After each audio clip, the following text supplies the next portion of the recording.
বীরপুরুষ লিখেছেন রবীন্দ্রনাথ ঠাকুর। মনে করো যেন বিদেশ ঘুরে মাকে নিয়ে যাচ্ছি অনেক দূরে। তুমি যাচ্ছ পালকিতে মা চড়ে, দরজা দুটো একটুকু ফাঁক করে। আমি যাচ্ছি রাঙা ঘোড়ার পরে, টগবগিয়ে তোমার পাশে পাশে। রাস্তা থেকে ঘোড়ায় খুঁড়ে খুঁড়ে রাঙা ধুলোর মেয়ে ঘুরিয়ে আসে। সন্ধে হলো, সূর্য নামে পাটে, এলেম যেন জোড়া দিঘির মাঠে। ধুধু করে যেদিক পানে চাই, কোনোখানে জনমানব নাই। তুমি যেন আপন মনে তাই ভয় পেয়েছ, ভাবছ এলেম কোথা।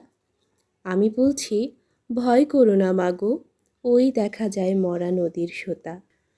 আমরা কোথায় যাচ্ছি কে তা জানে, অন্ধকারে যায় না দেখা ভালো।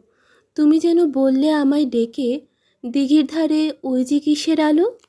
এমন সময় হা রে রে রে রে রে, ওই যে কারা আসতেছে ডাক ছেড়ে।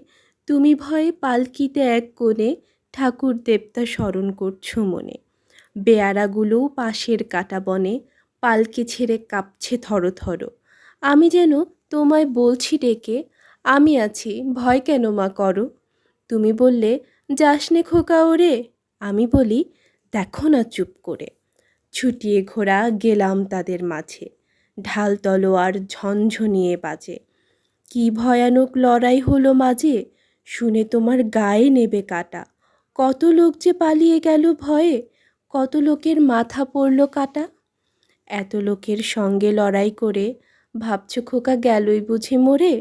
আমি তখন রক্ত মেখে ঘেমে বলছি এসে লড়াই গেছে থেমে। তুমি শুনে পালকি থেকে নেমে চুমু খেয়ে নিচ্ছ আমায় কোলে। বলছো ভাগ্যে খোকা সঙ্গে ছিল, কি দুর্দশাই হতো না হলে।